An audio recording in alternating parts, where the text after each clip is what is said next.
तो भई मेरी लाइफ़ स्टोरी के 30 से ज़्यादा 31 या 32 शायद वीडियोज़ हैं जिसमें मैंने मोटा-मोटा कवर किया है। ये हमारे साथी हैं दीपक सर, उन्होंने मेरा इंटरव्यू लिया, वो पूछते गए, मैं बोलता गया। अ, तो किसी भाई साहब ने वो सारे वीडियोज़ देखे, तो उनका एक कमेंट था कल या परसों कि ये हिम्मत मतलब आप में कहाँ से आई कि अ, बिना सुरक्षा का प्रबंध किए, बिना सुरक्षा की चिंता किए आप अननोन में चले जाते थे। तो आपको इतना विश्वास था क्या किसी बड़ी शक्ति पर?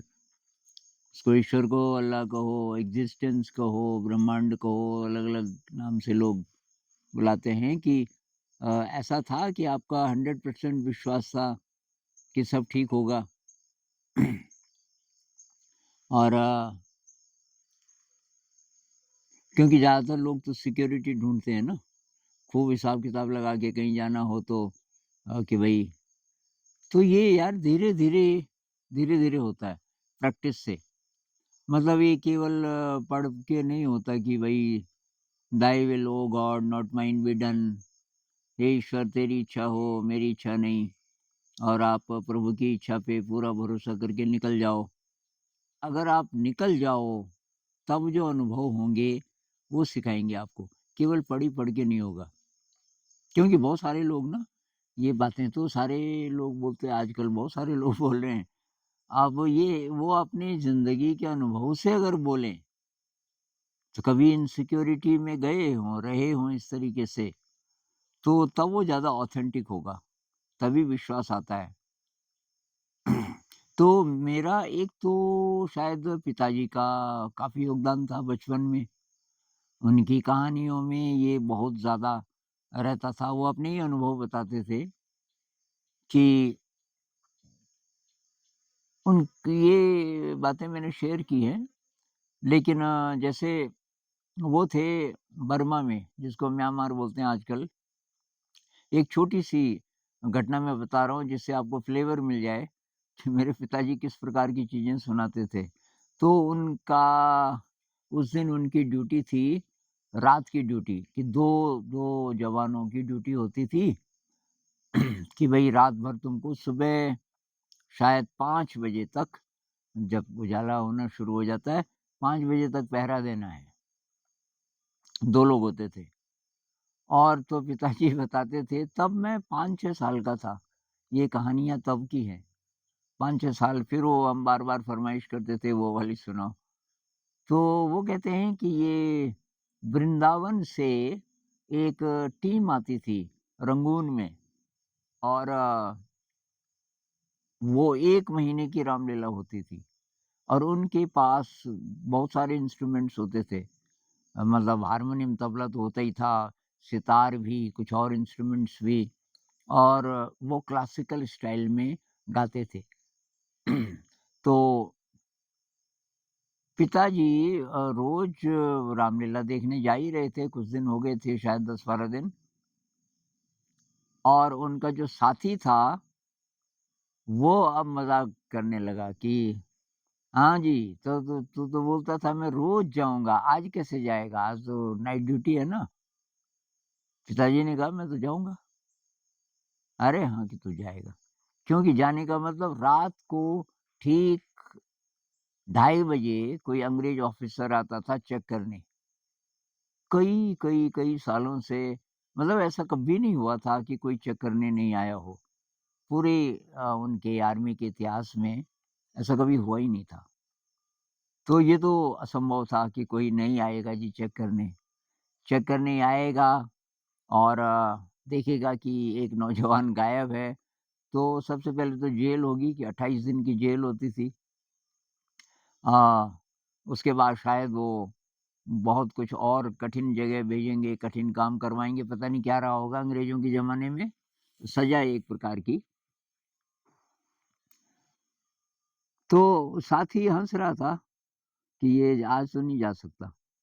अब पिताजी कहते हैं कि ये साढ़े 9 10 बजे के आस-पास जब वहाँ तबला बजना शुरू हुआ, मैंने कि अपने साथी को बोला, "ले भई पकड़ ये राइफ़ल और ये राइफ़ल की देखभाल करना और तब सुबह मिलेंगे, मैं तो जा रहा हूँ।"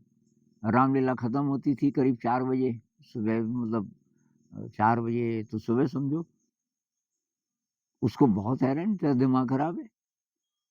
अब एक दिन नहीं जाएगा तो क्या हो जाएगा?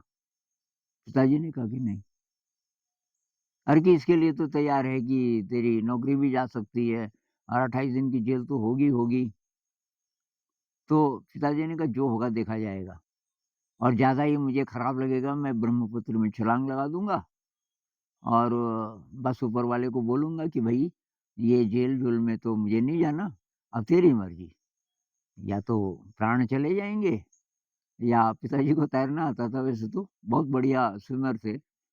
अ, राइफ़ल उसको पकड़ा के और वो उसकी मतलब वो देखता रह गया कि ये कैसा आदमी है, कितना दुस्साहसी आदमी है। तो उस दिन क्या हुआ पिताजी कहते हैं और ये एक कहानी में नहीं, कई उनकी कहानियाँ, जिनमें संदेश ये होता था कि अगर आप तैयार हो किसी भी कष्ट को झेलने के लिए, तो तब आपको ज़्यादा कष्ट झेलना नहीं पड़ेगा। उस दिन पिताजी तो कहते हैं कि मैं जाते ही भूल गया कि आज ड्यूटी भी थी और मैं छोड़ के आया हूँ, एक बार ख़्याल नहीं आया और बस उनका संगीत और रामलीला में बिल्कुल पूरा मगन और तब सुबह जब रामलीला खत्म हुई 4 पौने 4 तब कि मुझे याद आया और कि मैं हँसने लगा, ऊपर वाले को बोलने लगा कि हाँ जी, क्या है मेरे लिए अब आपने क्या तय किया है? तो पिताजी कहते हैं मैं जब आया तो तब 5 सवा 5 बज गए थे, पैदल रास्ता होगा थोड़ा, कि साथी बहुत सीरियस, "आ गया? बैठ जा, चाय बन रही है।" पिताजी ने कहा कि क्या हुआ? अरे कि होना क्या था? तैयार रहे बस। तो पिताजी बैठ तब तो वो चाय-वाय लेके आया। पिताजी ने कहा, "अरे कि हुआ क्या? बोला क्या उस ऑफ़िसर ने?" क्योंकि वो काफ़ी देर तक चुप रहा। डेढ़ 2 3 मिनट तो कुछ बोला ही नहीं। उसके बाद कहने लगा कि यार कोई शक्ति होती है शायद। मैं तो नहीं करता था इतना विश्वास, लेकिन आज मुझे भी लग रहा है कि कुछ तो है, कुछ तो है। अरे कि हुआ क्या? यार कि अब मैं बताता हूँ तुझे क्या हुआ कि मैंने पूरी कहानी पता की कि ठीक 2 बजे अंग्रेज़ ऑफ़िसर अपनी जीप में बैठा और ड्राइवर पहले से तैयार था। तो इससे पहले कि वो गाड़ी स्टार्ट करे ड्राइवर, अचानक कि वो चिल्लाया। अंग्रेज़ ऑफ़िसर चिल्लाया और लुढ़क गया अपनी सीट पे, बेहोश जैसा हो गया। आधा बेहोश क्योंकि चिल्ला ही रहा था अभी भी। ड्राइवर बहुत घबराया, उसने कहा कि साहब आपको क्या हुआ, क्या हुआ? फिर वो उसको सीधे हॉस्पिटल ले गया। हॉस्पिटल ले गया और वहाँ तब 2-3 लोग आए, उसको उठाया और अंदर ले गए, तब पता नहीं क्या-क्या ट्रीटमेंट हुआ होगा। अ, ढाई बजे तक, ढाई बजे तक अ, वो जो अंग्रेज़ ऑफ़िसर है, ढाई बजे तक नहीं सॉरी मतलब शायद 4 बजे तक, 4 बजे तक वो होश में आया। लेकिन अभी बहुत ज़्यादा वीक था और तब 5 बजे तक ठीक डॉक्टर ने बोला कुछ निकला नहीं, कोई बीमारी नहीं निकली। 5 बजे तक वो भी कहने लगा कि नहीं अभी तो मैं ठीक-ठाक हूँ। ठीक मतलब अब मैं घर अपने आप चला जाऊँगा, कोई प्रॉब्लम नहीं है। तो कोई नहीं आया कि वो ऑफ़िसर किसी और को भी नहीं बोल पाया कि आज मैं नहीं जा पाऊँगा, तो मेरी जगह कोई और चला जाए वग़ैरह-वग़ैरह और ये पहली बार हुआ। पूरे आर्मी लाइफ़ के इतिहास में पिताजी बताते हैं कि ये पहली बार हुआ कि कोई ऑफ़िसर चेक करने ना आ पाया हो। तो ये कहानियाँ मैंने बहुत सुनी बचपन में। उनका भी असर था कि कोई शक्ति होती होगी। लेकिन बीच में मैं नास्तिक हो गया था फिर। जब मैं साइंस पढ़ रहा था, मेरे ख़्याल से 9th या 10th में जाते-जाते कुछ गड़बड़ा गया मेरा फ़ेथ। फिर मैं बीमार हुआ, फिर मैंने वो सब शेयर किया है लाइफ़ स्टोरी में।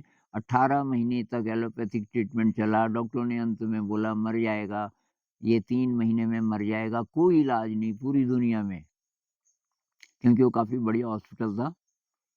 और उसके बाद वैद्य जी ने मुझे ठीक कर दिया था। अ, और तो उसके बाद दोबारा से मेरा फ़ेथ लौटा। दरअसल मैं ठीक हुआ उसमें एक कारण ये भी है कि मेरा फ़ेथ वापस आया। मैंने कहा कोई शक्ति है, मैं बाहर लेटा हुआ था, गर्मियों का टाइम था, बीमार था, खुद नहीं चल सकता था। मैंने कहा ये सारे चाँद, तारे, ग्रह, नक्षत्र, ये सारे इतने व्यवस्थित कैसे हैं? अपने आप नहीं हो सकता। मतलब ये मैकेनिकल नहीं है, ये इसमें प्राण है। ये जो यूनिवर्स है, ये कोई लिविंग बीइंग है, हाइली इंटेलिजेंट, और इसकी सारी गतियाँ एकदम व्यवस्थित हैं, कुछ तो है। वो फ़ेथ जब वापस लौटा, तो शायद तब मेरी रिकवरी बहुत फ़ास्ट हुई, और तब और भी घटनाएँ होती गई। तब पता चला, किसी ने बताया एक वैद्य जी हैं, उनके पास जाओ। तो लेकिन इसका मतलब ये नहीं कि मैं इतना स्ट्रॉन्ग हो गया कि कोई डाउट ना आए, वो धीरे-धीरे होता है अनुभव से। लेकिन ये 2 बातें बहुत मददगार साबित हुई। एक तो ये कि जब मैं ठीक हो गया, तो वैद्य जी ने बुलाया मेरे भाई साहब को जो मेरा इलाज कर रहे थे, और बोला कि देखो, ये बच तो गया, ये बीमार इसलिए हुआ कि इसके दिमाग पे प्रेशर पड़ा। दिमाग पे इसका प्रेशर पड़ा, इसलिए ये अब पढ़ाई नहीं करेगा, ये किसी परीक्षा में नहीं बैठेगा। अब इससे पहले कि भाई साहब कुछ बोले, मैंने कहा नहीं वैद्य जी। वैद्य जी की उम्र 100 से ज़्यादा थी, बाय द वे 100 साल से ज़्यादा, लेकिन एकदम 6 फुट के थे, एकदम हेल्दी, अभी चश्मा नहीं लगाते थे, थोड़ा-सा लिखते समय पर्ची खुद लिखते थे, लेकिन ज़रा-सा शेकी, मतलब उनकी उँगलियाँ हल्की-हल्की काँपती थी बस, बाकी एकदम सही। बोलते बहुत बढ़िया थे, दाँत एकदम सही थे अभी तक। तो मैंने कहा मैं तो पढ़ूँगा। वैद्य जी ने कहा अरे तेरा दिमाग खराब है, बड़ी मुश्किल से तो ठीक हुआ। अब मैं तो भई टिकने वाला हूँ नहीं ज़्यादा, और तो फिर अगर वैसे ही बीमार हो गया, तो मैं तो तब तक रहूँगा नहीं, और तेरे को कोई ठीक नहीं कर पाएगा। तेरा भाई तुझे ले तो गया था, जहाँ-जहाँ जिसने बोला बढ़िया-बढ़िया जगह, सब जगह ले गया था ना, कोई नहीं कर पाया तुझे ठीक, तो तू सोच क्यों नहीं रहा है इस बारे में? मैंने कहा मतलब मैं परीक्षा के लिए नहीं पढ़ूँगा ना, परीक्षा में बैठूँगा ही नहीं क्या पता? और मैं तो पढ़ूँगा ज्ञान के लिए, जो किताब अच्छी लगेगी वो पढ़ूँगा, और हॉस्टल में रहूँगा। कि पक्का परीक्षा के लिए नहीं पढ़ेगा? मैंने कहा नहीं, कि जो अच्छा लगेगा वही पढ़ेगा। मैंने कहा हाँ, जब परीक्षा में बैठना ही नहीं है। तो उन्होंने मेरे भाई की तरफ देखा, आप इसको सपोर्ट करोगे? हॉस्टल का खर्चा, फीस इत्यादि, इत्यादि, और ये बोल रहा है कि परीक्षा में बैठेगा नहीं। भाई ने कहा कि ये ज़िंदा हो गया दोबारा, बस इतना बहुत है, ये जो बोलेगा, जैसा ये चाहे वैसा करे, मैं इसको सपोर्ट करूँगा।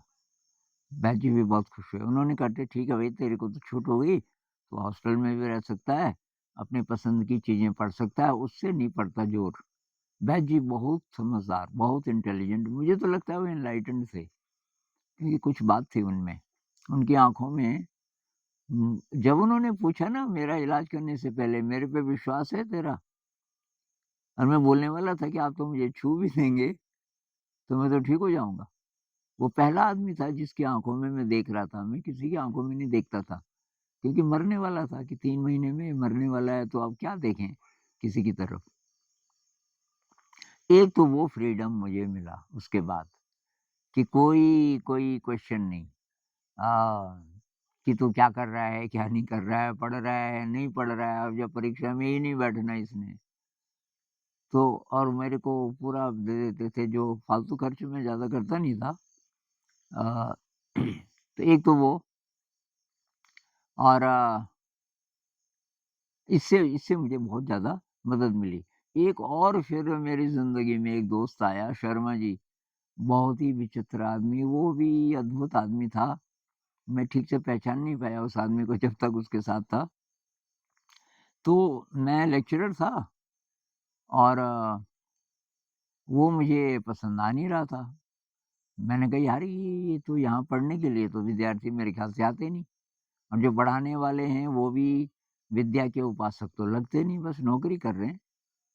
क्योंकि स्टाफ रूम में वो यही बोलते रहते थे कि भाई साहब मैंने तो वो एक प्लॉट ले लिया नया और महिलाएँ बोलती थी मैंने तो नई साड़ी ली और इतने की आई वगैरह-वगैरह सब ऐसी-ऐसी बातें। ज्ञान की बात कोई ना करे। तो मैंने कहा यार ये तो मैंने शर्मा जी को बोला, उन्हीं दिनों मैंने गीतांजलि पढ़ी। मैंने कहा शर्मा जी मेरा तो बहुत दिल कर रहा है मैं शांति निकेतन चला जाऊँ। तो वो अजीब ढंग से बोलते थे कि दिल कर रहा है यहाँ तक सेफ है। मैंने कहा क्या मतलब? अरे बहुत लोगों का दिल करता है, करते नहीं है, दिल ही दिल करता है बस। मुझे थोड़ा खराब भी लगा। मैंने कहा तो क्या बोलना चाहिए मुझे? है कि ये बोल कि मैं शांति निकेतन जा रहा हूँ और चलो टिकट लेते हैं। हाँ, मुझे हल्का-सा डर लगने लगा, इतना तैयार शायद मैं था नहीं, फिर हँसा, बहुत ज़ोर के हँसता था। शर्मा जी इतने ज़ोर के हँसते थे कि जैसे सड़क पे हँस दिए, तो लोग मुड़-मुड़ के देखते थे चारों तरफ से कि ये कौन है? उस दिन शाम को अच्छा उनकी एक आदत क्या थी, चाय पीनी हो वो सिगरेट भी पीते थे, सिगरेट पैसा में दे उनके पास 1 पैसा नहीं होता था जेब में। पता नहीं क्यों? थे ठीक-ठाक, जेब में पैसा नहीं रखते थे। तो उस दिन कहने लगे कि यार तेरे पास कुछ पैसे हैं? मैंने कहा हाँ, पैसे तो हैं। कितने हैं? तो शायद पता नहीं क्यों मैंने रखे हुए थे 2 ढाई सौ उस ज़माने में 2 ढाई सौ काफ़ी होते थे। ये बात है 80s की। अच्छा, तो मैंने सोचा इनको कुछ खरीदना होगा और अब इतने ज़्यादा पैसे तो ये कोई बात नहीं। मैंने कहा मैं दे दूँगा पैसे तो। लेकिन उस दिन शाम को हम घूमने जाते थे तो कोई शहर से बाहर की तरफ जाने वाली कोई लेन डेज़र्टेड सी जिसमें ज़्यादा कुछ ट्रैफ़िक ना हो, ज़्यादा से ज़्यादा साइकिलें जो गाँव जाने वाले लोग साइकिल पे जाते थे बस वही हो, गाड़ियाँ ना हो। लेकिन वो मेन रोड पे चलने लगा, तो मैंने कहा इसको कुछ शॉपिंग करनी है शायद। अब चलते रेलवे स्टेशन आ गया कि निकाल दो पैसे। अच्छा मैंने कहा इनको कहीं जाना है, तो उन्होंने हावड़ा की टिकट ले ली। मतलब रिज़र्वेशन करा दिया। 21 नवंबर को रात करीब 1 बजे की ट्रेन थी और उस दिन शायद थी 9 या 10 तारीख। बस वो लेके टिकट ये लेके 21 तारीख को रात को 1 बजे और मैं तेरे को छोड़ने आऊँगा। मेरे पेट में कुछ हुआ क्योंकि अब बहुत कम टाइम बचा है और मुझे तो मेरे मन में क्या चल रहा कि यार तो मैंने कहा ये हावड़ा तो उन्होंने कहा हावड़ा शांति निकेतन जाना है ना? तो ये हावड़ा कलकत्ता में है, वहाँ से नज़दीक होगा, वेस्ट बंगाल में है ना शांति निकेतन? मैंने कहा हाँ, वो जहाँ तक मुझे पता है कलकत्ता शहर से बहुत ज़्यादा दूर तो नहीं है। हाँ, कि होगा 2-3 घंटे का सफ़र, वहाँ से कोई बस पकड़ लेना, पूछ लेना किसी को। अब मैंने कहा यार ना तो मुझे भाषा आती, वहाँ तो बंगला भाषा है और फिर मैं रहूँगा कहाँ? कितने पैसे लेके जाना पड़ेगा? फिर शर्मा जी ने कहा पैसे लेके मत जाना क्योंकि कितने पैसे लेके जाएगा? कब तक रहेगा वहाँ तेरे को तो नहीं ना पता। अब और मुझे थोड़ा डर लगे। ये बातचीत उस दिन नहीं हो रही थी, टिकट के बाद साइलेंस में चले हम करीब 10 मिनट। लेकिन मेरे मन में ये चल रहा था, मैं कहाँ रहूँगा, मैं क्या खाऊँगा और कितने पैसे लेके जाना पड़ेगा और नई जगह है, कोई तो किसी की मदद करता नहीं आजकल, दुनिया तो बहुत ख़राब है और ये क्या हो गया और इधर लेक्चरशिप छोड़ के जा रहा हूँ। 10 मिनट बाद शर्मा हँसा। वो बाहें फैला के हँसता था। अभी सड़क पे हा, हा, हा, हा इतनी ज़ोर के। और मैंने कहा यार ये हँस क्यों रहा है? तो आधा मिनट अनकंट्रोलेबल हँसी। और फिर मेरे पूछने से पहले कहने कहने लगा, शांति निकेतन जा रहा हूँ, ना तो मुझे भाषा आती, मैं कहाँ रहूँगा, मैं क्या जो मैं सोच रहा था एग्ज़ैक्टली वही। अरे यार मैंने कहा इसको कैसे मैंने कहा शर्मा जी आपको कैसे पता? ये क्यों बोल रहे हो आप? अरे ये तो सोच रहा है तू तभी तो चुप है इतनी देर से, डर रहा है। तो मैंने कहा आपको कैसे पता? अरे ये इसके लिए कि कोई बहुत ज्ञानी होने की ज़रूरत नहीं है, ऐसा ही होता है। जब इनसिक्योरिटी में आदमी जाता है ना, लेकिन पैसे लेके नहीं जाने दूँगा मैं तेरे को। अरे यार मैंने कहा, अरे ये कितना पैसा लेके जाएगा? मैंने कहा एक और प्रॉब्लम भी है कि सामान है मेरे पास बहुत सारी किताबें हैं ये वो। अरे कि सड़क पे फेंक उसको, जब मरेगा तो क्या-क्या लेके जाएगा साथ में? मैंने कहा यार आप कैसी बात अरे कि लाइट, ट्रैवल लाइट जा रहा है अज्ञात में। ये क्यों नहीं सोच रहा कि टैगोर जी की जगह शांति निकेतन कुछ लेके जाने की ज़रूरत नहीं है। इतने प्यार करने वाले मिलेंगे कि यहाँ खाएगा तो इस घर में तो वो नाराज़ हो जाएगा कि यार तू यहाँ क्यों नहीं आया खाने और कोई और नाराज़ हो जाएगा। अरे मैंने कहा यार ऐसे थोड़ी होता है, ये कैसा होता है? कितनी दुनिया देखी तूने, अपना गाँव देखा, एक आध शहर और देखा होगा। इनसिक्योरिटी में गया कभी? मैंने कहा नहीं ऐसा तो नहीं गया, ये पहला मौका है तो इसीलिए कि तेरे को एक्सपीरियंस नहीं है। लेकिन कि ये नहीं कि तेरे लिए राजमहल खुल जाएँगे और तेरे को बहुत अच्छा खाना मिलेगा। तो ये सोच के जा कि सड़क पे सोना पड़ सकता है। कोई कोई ब्लॉक लगा हुआ है किसी मकान पे, कोई नहीं है तो उसके बरामदे में सो जाना रात को, एक कंबल लेके चले जाना और वो हो गया और ये खाना की चिंता मत कर की, सब हो जाएगा तेरा इंतज़ाम। ख़ैर वैसे ही हुआ भी, 1 महीने में एग्ज़ैक्टली वही हुआ कि मेरे लिए बहुत दरवाज़े खुल गए। एक डांसर तो मेरे कुछ स्टूडेंट्स दोस्त हो गए थे, तो उस दिन शायद मैं किसी के साथ घूम रहा था, एक स्टूडेंट जिसको 7-8 साल हो गए थे शांति निकेतन में, कला भवन का आर्ट का स्टूडेंट। तो उसकी कभी उस डांसर से बातचीत नहीं हो पाई थी। वो डांसर थी और उसका पति भी डांसर था, और बहुत बड़ी डांसर और वो साइकिल पे जाती थी कहीं सिखाने। शांति निकेतन में बहुत सिंपल रहते थे लोग सब, या तो पैदल या तो साइकिल पे। अब वो उधर से आई और वो उसने साइकिल रोक दी कि आनंद हो किसी खेच हो, कुछ खाया भी तुमने? वो 12 साढ़े 12 बजे थे। मैंने कहा अभी तो नहीं खाया।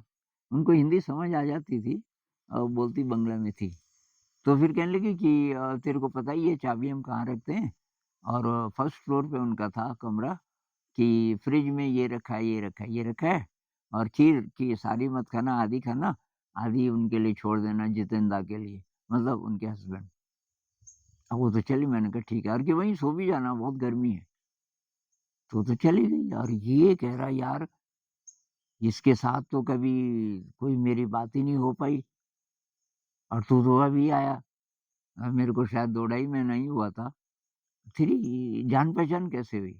मैंने कहा यार अब ये तो मैं नहीं जानता लेकिन कई लोगों 6 महीने में शांति निकेतन के जो क्रीम कह सकते हैं, जो इंटेलेक्चुअल्स उस ज़माने के जो अब बहुत बूढ़े हो गए थे, टैगोर जी के समय के भी बहुत सारे लोग, उनसे मेरी दोस्ती हो गई थी। तो ये प्रैक्टिकल है ना, क्योंकि मैं गया इनसिक्योरिटी में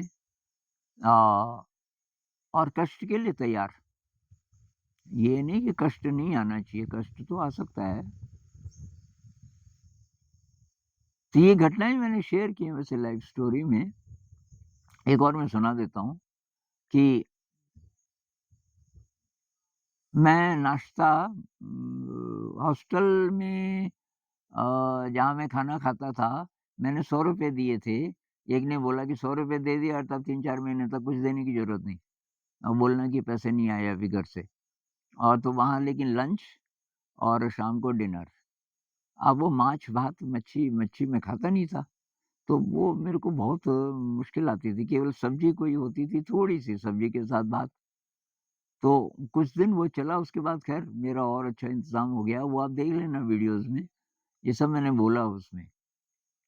और तो मैं सुबह नाश्ते के लिए क्या करता था कि कुछ पैसे में मतलब चोरी-छुपे मैंने किसी ऐसी जेब में रखे कि शर्मा जी को पता नहीं चला, 500-600 रुपए वो मेरे पास थे।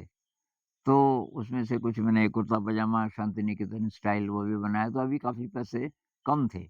और कुछ दिन से मैं नाश्ता बाहर ले रहा था, आज मेरे पास 25 पैसे बचे थे। तो मैं बार-बार जेब में हाथ डाल के 25 पैसे को घुमा रहा। अब तो 25 पैसे नाश्ते के लिए काफ़ी नहीं थे, क्योंकि मैं 1 केला खाता था और 1 चाय, बड़ा गिलास, चाय पत्ती मैं अपनी रखता था। ये ग्रीन लेबल वाली लिप्टन ग्रीन लेबल मेरी फ़ेवरेट चाय थी। मैं उसको बोलता था, भई पत्ती तो मैं दे रहा हूँ, तो इसलिए तो पानी बढ़ा दे ज़रा, बड़ा गिलास। तो छोटा-सा वो होता था मिट्टी का। तो अ उस दिन मैंने कहा, भई भगवान जी, आज आपकी परीक्षा है भई, आज कोई चमत्कार होना चाहिए, आज मुझे नाश्ता पूरा नहीं मिलेगा क्या? ख़ैर, मैं चला गया तो वो एक था 18-19 साल का, एक उसका छोटा भाई था 15-16 साल का, ये चलाते थे। एक पॉलीथीन बंधा हुआ था सड़क के किनारे, और उसमें चाय और थोड़ा बिस्किट वग़ैरह-वग़ैरह। बिस्किट, एक बन को ये बंद जिसको बोलते हैं, वो काट के उसमें मलाई लगा के, थोड़ा चीनी डाल के और सेंक के उसको और फिर 2 टुकड़े करके देते थे। तो मैं अगर ज़्यादा भूख है तो 1 बन भी खा लेता था और 1 ये केला और 1 वो बड़ा गिलास चाय, और ये सब मिला के मेरे ख़्याल से 60-65 पैसे के करीब होता था। उस दिन मैं बैठ गया, मैंने कुछ नहीं बोला, मैंने कहा यार अब क्या बोलूँ मैं इसको कि आज तो पैसे पूरे हैं नहीं। उस दिन वो बोला, मतलब मुझे शायद 1 महीना तो हो गया था। तो उस दिन वो बोला कि बाबूजी आपसे कुछ बात करनी है। अच्छा, मैंने कहा ठीक है, क्या आपके पास टाइम है ना? वो 2 और बैठे हुए थे तो विदेशी, उसने कहा ये चले जाएँगे तब बोलूँगा। तो वो चले गए, बाबूजी के मुझे घर जाना था। ये गरखा, बिहार का था वो। मैंने कहा फिर? किराया ही नहीं होता मेरे पास पूरा। ये ट्रेन की टिकट है, पता नहीं उस ज़माने में कितना 40-50 रुपए होगा। इतने पैसे ही नहीं जमा होते कि यार, मैंने कहा ये तो उल्टा हो गया। तो ये तो पैसे माँग रहा है, वो भी 40-50 रुपए, मेरे पास तो 25 पैसे थे। मैं चुप रहा। तो कि साहब जी, ये नहीं हो सकता कि आप मुझे पैसे ना दें, मेरे पास एक कॉपी है, उसमें आप लिखते जाएँ कि आज मैंने ये खाया और इतने पैसे। मैंने कहा फिर? फिर कि वो पैसे जोड़-जोड़ के जिस दिन टिकट के लायक हो जाएँगे, मैं उसी दिन टिकट ले लूँगा। तो आप एक साथ देना। और हाथ जोड़ा कि प्लीज़। अरे! मैंने कहा ये है डिवाइन इंटरवेंशन, मतलब यही तो मैं चाह रहा था कि मैंने कहा इस बीच पैसे का तो इंतज़ाम हो जाएगा। मैंने कहा तो तू ऐसा चाह रहा है तो ठीक है, ऐसे ही कर लेते हैं। वो बड़ा खुश, बड़ा खुश। तो ले आया केले, आज के 2 केले खा लो आप, और वो बन बन बन खाओगे कि खा लो कि थोड़ा। उसमें मलाई लगाई, चीनी वग़ैरह, सेक के और 2 टुकड़े। बड़ा खुश बाबूजी कि बस आपके कारण अब मैं घर जा सकता हूँ। अब मुझे उसने ट्रस्ट कैसे किया? 1 ही महीना हुआ था ना, मैं तो बहुत नया था। उसकी दुकान में काफ़ी सारे लोग आते थे। तो अब ये इंतज़ाम हो गया। अब मैंने कहा यार लेकिन पैसे आएँगे कहाँ से? तो ये बात मैं 23 नवंबर को तो गया था शांति निकेतन। तो अब दिसंबर दिसंबर का लास्ट वीक लगभग शायद चल रहा था।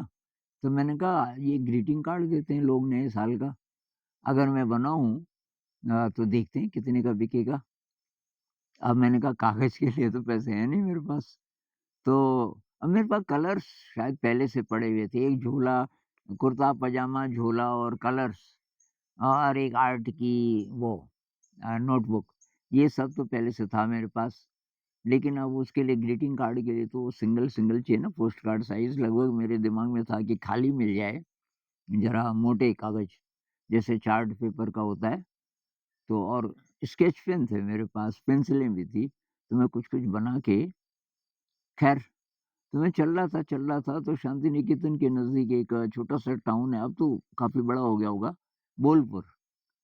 बोलपुर में जा रहा था तो खटपट-खटपट की आवाज़ आई एक गली से, तो वहाँ थी प्रिंटिंग प्रेस। तो मैं अंदर गया, अचानक मेरी नज़र पड़ी एक कोने पे, एक पोस्ट कार्ड साइज़ से भी थोड़ा चौड़ा और बड़ी-बड़ी स्ट्रिप्स पड़ी हुई थी। वो साइड में काटा होगा उन्होंने किसी बड़े कागज़ के उसको, तो मैं उधर देख रहा था। तो बीच में उसने प्रेस बंद की और तो देखने लगे हाँ बाबूजी की, तो बंगला में बोला, बंगला में मुझे थोड़ा-थोड़ा समझ आने लग गई थी, बोल नहीं सकता था। मैंने कहा जी ये जो पड़े हुए हैं कोने पे ना, इसका आप क्या करते हो? कि ये तो जी वेस्ट है। ये किनारे से काट के वो डाला हुआ है कि आप क्या कहना चाहते हैं? मैंने कहा यार मैं कुछ आर्ट करना चाह रहा हूँ पोस्ट कार्ड साइज़ कागज़ पे, तो कि ये काट के दे दूँ आपको? अरे यार मैंने कहा वो तब तो कमाल हो जाएगा, पोस्ट कार्ड साइज़। तो उसने क्या किया वो गट्ठी थी ऐसी रखी और ऊपर से वो खट से आगे काटे फिर वो उसको एडजस्ट करे और आगे और मेरे पास इतने मैंने कहा ये इतने बहुत हैं। बैग था मेरा थैला था मेरे पास, तो वो मतलब 200 से ज़्यादा थे पोस्ट कार्ड साइज़ के। मैंने कहा जी पैसे?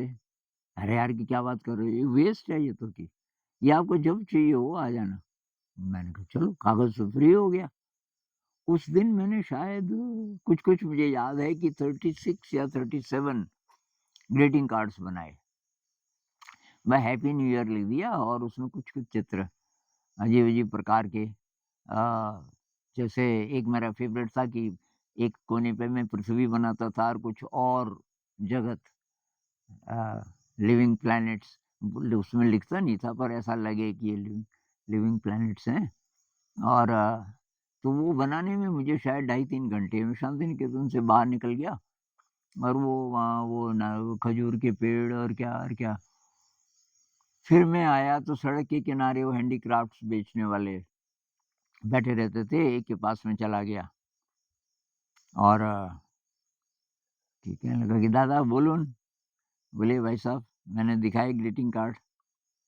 तो उसने सोचा मैं कला भवन से हूँ, कोई आर्टिस्ट हूँ और शायद उसने ऐसा अंदाज़ लगाया कि ये कोई बड़ा ही आर्टिस्ट है कि दादा আমি বেশি টাকা দিতে পারবো না।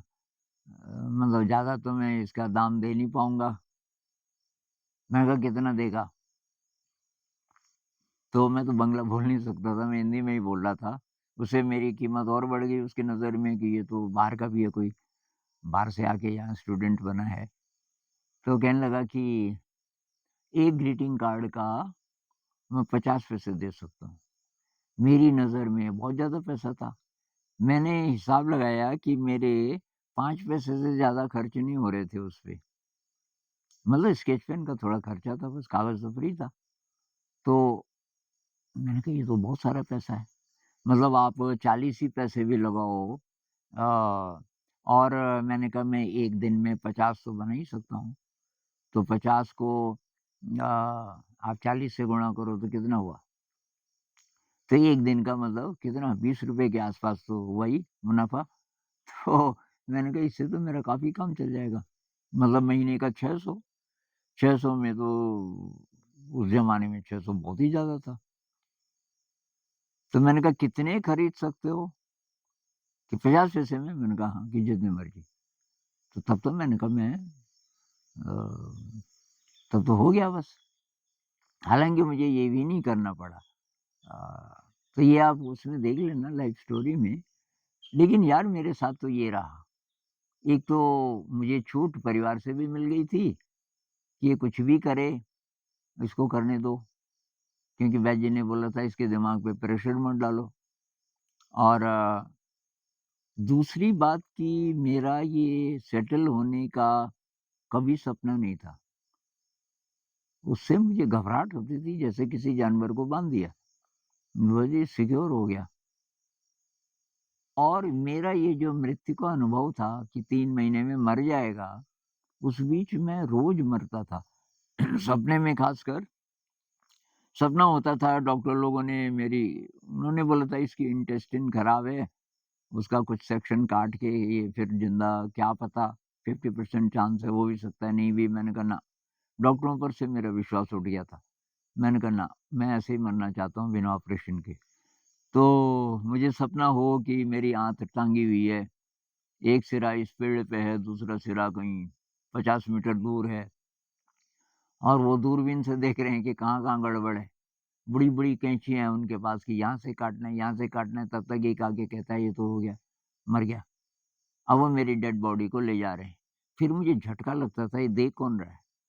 मेरी डेड बॉडी को लेके जा रहे हैं तो ये मैं तो यहाँ हूँ, तो ये कौन है? अब मेरी नींद खुलती थी और अचानक सवाल आता था कि जब शरीर खत्म हो जाता है, तो क्या कोई ज़िंदा रहता है? तो ये मृत्यु का बहुत गहरा अनुभव था मेरा।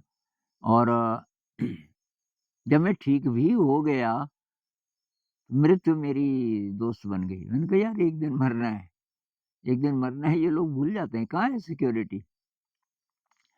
फिर मैंने देखा मज़ा सिक्योरिटी में है ही नहीं। एक तो सिक्योरिटी है नहीं परमानेंट, अरे जब शरीर ही नहीं रहना तो काहे की सिक्योरिटी। पर उसमें मुझे मज़ा ही ना लगे, मज़ा लगे क्रिएटिविटी में और अज्ञात में, जहाँ-जहाँ थोड़ा रिस्क है और सीखने का मौका है, वहाँ-वहाँ। तो कुछ-कुछ शायद ये ऐसा है ना, जैसे डांस में कोई सिक्योरिटी है। डांस में हम कोई परमानेंस ढूँढते हैं पक्का, जैसे कहते हैं ना पक्की नौकरी, सरकारी नौकरी, सेटल हो गया जी। सेटल का मतलब बस अब जैसे हमेशा के लिए हो गया, अरे कुछ साल के लिए हुआ सेटल, जब तक मरता नहीं है।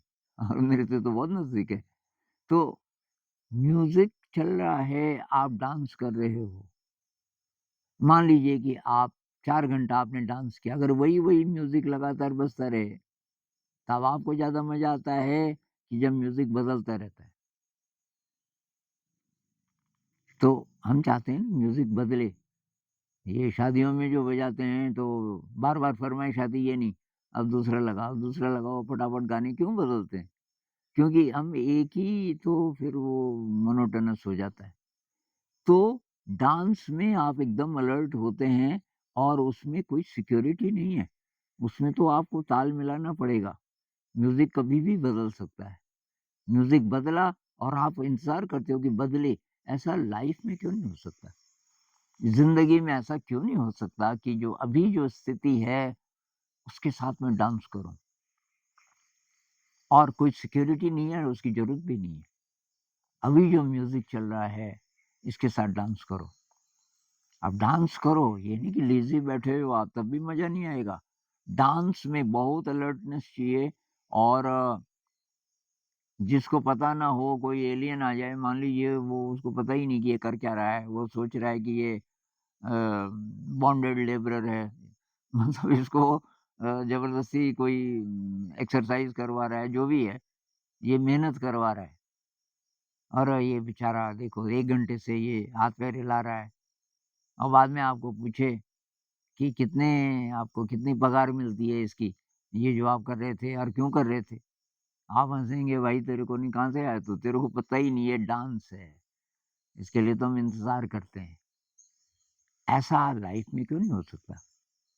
छोटा बच्चा जीता है ना जैसे। तो इसमें तब ये सारी बातें आ जाती हैं जिनको आध्यात्मिक कहा जाता है, "thy will O God not mine be done". और कृष्णमूर्ति जी बोलते हैं, "can we live in this world without will". हम अपनी मर्ज़ी के बिना, आपकी मर्ज़ी नहीं है, तो तब कैसे जी रहे हैं आप? और दुनिया में किसी भी स्थिति को हम ऐसा लें, एक डांस है, कष्ट आएगा, कोई बात नहीं है। भाई माउंटेनियरिंग क्यों करते हैं लोग? कितना कष्ट है उसमें, कि कहाँ जा रहे हो कि जी उस पीक पे चढ़ रहे हैं हम। अब कोई बोलेगा क्या मिलेगा तेरे को उस पीक पे चढ़ के? लेकिन नहीं, कोई बीमार हो जाते हैं, कोई फ्रॉस्ट बाइट हो सकता है आपको, बहुत इनसिक्योर मर सकते हैं, कई माउंटेनियर मर भी जाते हैं, लेकिन शौक है। तो मेरा ये रहा, मेरा संदेश यही रहता है भई अपना पैशन ढूँढो और उस उस पे तब आगे अ, अमल करो। अपना पैशन ढूँढो और परमानेंस मत ढूँढो, परमानेंट यार कुछ नहीं है। इस पल को एन्जॉय करो अ, और उसके लिए शुद्धिकरण ज़रूरी है, वो तुरंत नहीं होगा। पुरानी आदत है ना, बचपन से तो हमारा दिमाग खराब किया हुआ है। पूरी शिक्षा व्यवस्था ने, पेरेंट्स ने, समाज ने हमारे अंदर इनसिक्योरिटी डाली हुई है। इनसिक्योरिटी आजकल 3-4 साल से शुरू हो जाती है, होमवर्क नहीं किया, तो वहाँ वो कहते हैं कि अभी मारते नहीं हैं बच्चों को, नियम है ना मारते नहीं हैं, लेकिन शायद ही कोई स्कूल हो जहाँ की टीचर बच्चे को परेशान नहीं करती। अब डंडा नहीं मारती होगी, हो सकता है झापड़ मारे, झापड़ भी नहीं मारती होगी, हो सकता है कि इंसल्टिंग ढंग से कुछ बोले। तो तब से ये डर, इनसिक्योरिटी, तेरा क्या होगा? तेरे नंबर तो आ ही नहीं रहे हैं। कॉम्पिटिटिव एग्ज़ाम वाले डरे, डरे, डरे अरे जैसे और कुछ है ही नहीं ज़िंदगी में। तो ट्रस्ट कहाँ से आता है? ट्रस्ट आता है वही एक्सपीरियंस से, एक्सपीरियंस से। किसी भी चीज़ में जब आपका एक्सपीरियंस हो जाता है, वहाँ से कॉन्फिडेंस बनता है कि सब ठीक होगा और कष्ट आएगा। मैं तो अभी बीमार था, अभी भी पूरा ठीक नहीं हुआ, खाँसी है अभी भी और थोड़ी वीकनेस है शरीर में। लेकिन मैं वैसे तो 8-9 महीने से तो ज़्यादा हो गए। और उसके बीच 3 या 4 महीने में बहुत सीरियसली बीमार हुआ, मुझे उठा के चारपाई से नीचे बिठाना पड़ता था, ऐसी हालत हो गई थी। लेकिन पता नहीं क्यों मैंने तो एन्जॉय किया और उससे बहुत सीखा मैं, अपने बारे में और अपने साथियों के बारे में। प्यार बढ़ा मेरा उनके प्रति, ग्रैटिट्यूड बढ़ा क्योंकि इतनी उन्होंने देखभाल की और मेरा कोई है नहीं यहाँ, कोई रिलेटिव नहीं है। सब अलग-अलग जगह से आए और मेरी ना ज़रूरत है इनको। ये चाहें तो मुझे बोलें कि नमस्कार जी, आपने अभी तक काफ़ी काम किया पर अब हम कर लेंगे, आप जाइए, तो मैं तो तैयार हूँ, दूसरी जगह चले जाएँगे। हालाँकि वो बोलेंगे नहीं, बोलेंगे इसलिए नहीं कि अब वही आपस में मतलब अच्छा संबंध हो गया, थोड़ा एक-दूसरे से लगाव हो गया हम लोगों का, तो पर मुझे चिंता नहीं रहती। मुझे ये भी पता है यहाँ से नहीं मतलब दुनिया से भी जाना है एक दिन, तो उसके लिए भी तैयार रहो, तब दूसरा डांस शुरू होगा। भई यहाँ जो है इसको एन्जॉय करो, एन्जॉय करने के लिए क्या करना पड़ता है? सितार बजाना आप कब एन्जॉय करोगे? जब आपको बहुत बढ़िया बजाना आ गया। बहुत बढ़िया बजाना कैसे आएगा? जब पहले प्रैक्टिस करोगे। तो प्रैक्टिस करने में टाइम लगता है और प्रैक्टिस इसलिए नहीं कर रहे कि तब स्टेज पे बजाओगे, वाह-वाह होगा वगैरह-वगैरह। प्रैक्टिस को एन्जॉय कर रहे हो अभी आप। आप सारेगामा सीख गए निकालना हारमोनियम पे, बस उसको एन्जॉय करो। अब आप एक और ट्यून सीख गए, उसको एन्जॉय करो और इस तरीके से हर पल में ताज़गी आ सकती है। तो मेरा तो ऐसा रहा भई और इससे तब ट्रस्ट आता है। फिर कोई बड़ी शक्तियाँ हैं, कोई दिव्य शक्तियाँ हैं और अपने को प्यूरिफ़ाई करते जाना है, अपनी मैल को पकड़ते जाना है, कहाँ-कहाँ है। गुस्सा है, खीज है, आक्रोश है, निराशा, फ्रस्ट्रेशन, एंग्ज़ायटी, डिप्रेशन, ये जितनी चीज़ें हैं थोड़ा-थोड़ा आती रहती हैं। चाहे आपने कितना भी अपने साथ काम कर लिया, थोड़ा-थोड़ा ये बीच-बीच में भी रहेंगे जब तक आप अरहंत नहीं बन जाते। तो वो आएँगे मतलब वो मैल है, उसको धोते जाना है, उसको धोते जाना है, फिर थोड़ा-सा दृष्टि और साफ़ होती है। तो मेरे ख़्याल से काफ़ी बात हो गई आज, इस पे और बात करेंगे लेकिन बाद में। नमस्कार।